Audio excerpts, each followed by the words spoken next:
Haay hordoftoota keenya jirra jirtuu nagaa keessanii nageenyi waaqayyo haala bakka jirtanitti isiniif haa baay'atu akkam jirtuu nagaadhaa jiruuf jireenya akkam hunduu bareeda hordoftoota koo warra biyya keessaa biyya alaa teessanii hordoftan nageenyi isiniif haa ta'u.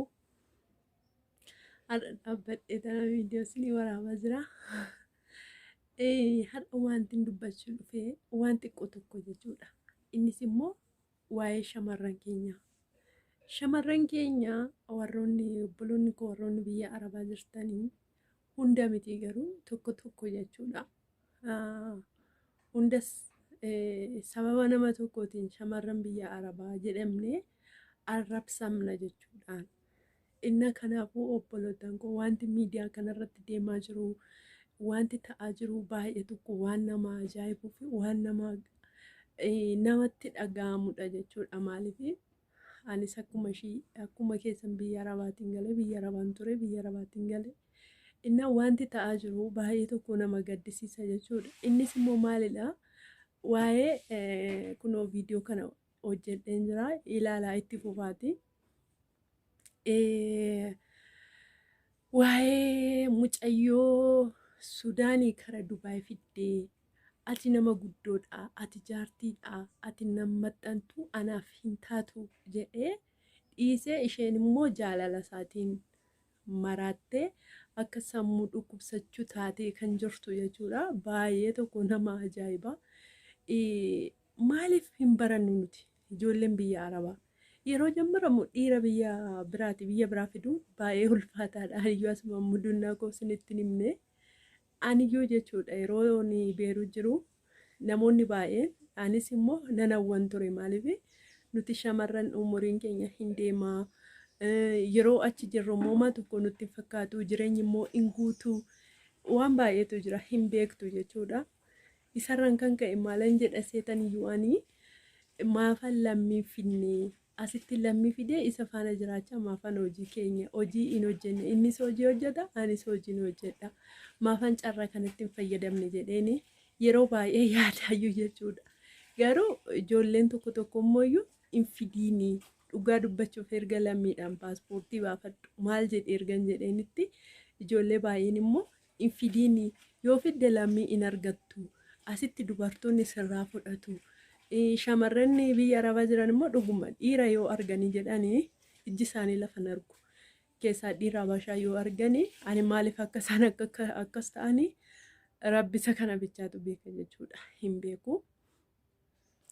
Innaa aniyyuu akkasitti na yaadee ture garuu naaf hin taane namoonni baay'een dhiisii waan kana booda hin qoccamtaa booda hin gaabbitaa birrii amma kanaa baastee yoo safittee nam jedhanii baay'een isaanii natti lolanii naanan dhiise jechuudha. Unkaan aniyyuu dhiiranas biyyatti beeku dhiira biyyatti beektaniyyuu dhiiraasitti waan baay'ee waliin dabarsitanii deemtaniyyuu achitti fudhachuun hin ulfaata. Yeroo achi ka'e dhiirri namatti jijjiirama. Dubartiin achiis immoo dhiira hin teessiftu waan ta'eef warra dhiiraattis hin faradamu. Homaa gochuun hin danda'amu jechuudha. Kanaafuu obboloottan koo warri biyya arabaa jirtan maalu barumsa isiniif haa ta'u. Dhiira kara biraa hin fidiinaa birrii keessan dhiiratti hin ergiinaa. Maaliif yeroo jammaramu maaliif dhiira isheen taateetti garuu yeroo ammaa kana tokko bichaa miti lama bichaa miti yeroo baay'ee mudannoon akkasii nu mudatee jira. Ijoolleen biyya arabaa jirtan birrii keessan ergitanii yeroo dhiirri ani isin hin barbaadu jedhutu birrii keessan ergitan osoo isin birrii ergitanii fi dhiirri as Itoophiyaa keessatti akka barbaadetti birrii keessan hin caffaraa akka jiru yeroo isin galtan akkasinitti jijjiiramu ani isin hin fuudhu kan isiniin jedhu baay'eetu jira. Miidiyaarra yeroo baay'ee hin argitu yeroo baay'ee mudata jechuudha shamarran baay'ee waan akkasii.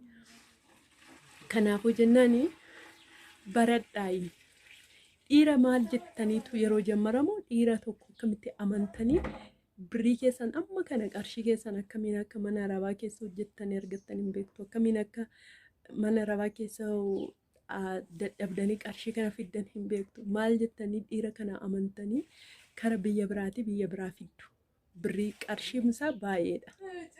Usuma xiqqoo ta'eyyuu nama aarsa jechuudha. Maaliif mana maadaam keessatti waan baay'ee jedhamtanii osoo boqonnaa barbaaddanii osoo ciisuu barbaaddanii osoo taa'uu barbaaddanii osoo hin taa'in dadhabdanii qarshii keessan akkana fiddanii amantanii dhiira tokko immoo boru nafuudha boru waliinan jiraadha jettanii waan akkasii hojuun dhugaa baay'ee ulfaataadha. Kanaafuu waaqayyo nu haawushu waan akkasii oduu isinitti hin baay'isu.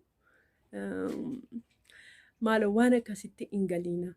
Qarshii keessan qabadhaa. Amma yeroo kana qarshiin sin barbaachisa. Biyyatti yeroo galtan akka achi jirtanii miti jireenyi. Yeroo as galtan waan baay'ee gaabbitu. Waan baay'ee unkaan isa dhiiraaf ergamu miti. Isa obboloota ofiitii qarshii ofii akka malee baballeessan iyyuu nama qoccaa jechuudha. Nuti warri biyya gallee jirru arginee jira jechuudha. Kanaaf iyyuu naani hin gowwoomina. Qarshii keessan dhiiraaf hin ergina. Dhiiras amantanii biyya biraati biyya biraa hin fidina na fudhattanii har'a ati dulloomtuudha ati guddoodha nan maxxantu jedhee birrii 5 kana nyaatee irra warri tiktook irra jiran immoo waan isheedhaan jechaa jiran jechoota isheedhaan jiran akka waan isheen badii qabdutti kan isheedhaa dubbataa jirus jira kan immoo ishee irratti faradaa jirus jira. Kanaafuu jennaan bilis hin gowwoomina. Abshaala ta'a ijoolleen biyya arabaa jirtan qarshii keessan dhiiraaf hin ergina. Dhiira hin amaninaan isiniin jedha.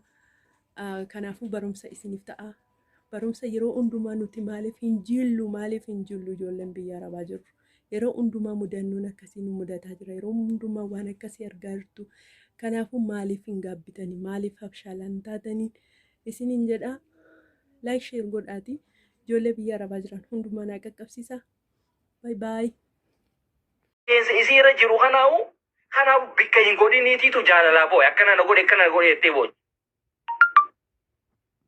Qulqullina hin qabdu qulqullina qaamaatu qulqullina rifeensaatu hin qabdu takka rifeensi keetu hafilamee miti takka bombaarlee takka mushinni keessan seen rifeensi kee ka Itoophiyaatti dhoome na waan Itoophiyaa sun ila ammaa ni jira jechuudha. Dhadhaa dibdeettee isaanii. Shamarran akkanaatiin jira bara. Shamarran rifeensa filannee jira bara boosee.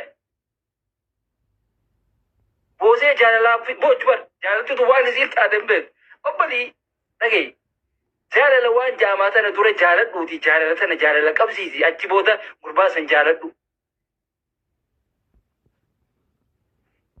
ወደ ዱባይ ወስደው ውለታዋን ሳይከፍል እንደዚሁ መጨረሻ ላይ አልፈልግሽም አንቺ ትልቅ ሴት ነሽ እኔ አንቺን አልመጥንሽም አልመጥኝኝ ምናምን ብሎ አባሯት ከሌላ ሴት ጋር ሲላላት ምናምን ዛሬ ደግሞ ሜዳ ላይ ተጥላ ሪምር በጣም ታሳዝን። እንግዲህ በእንደዚህ አይነት ሽልጥልጥ ወንድ ነው እኛ እየተሰደብን ያለ ነው። እኛ ወንዶች እንግዲህ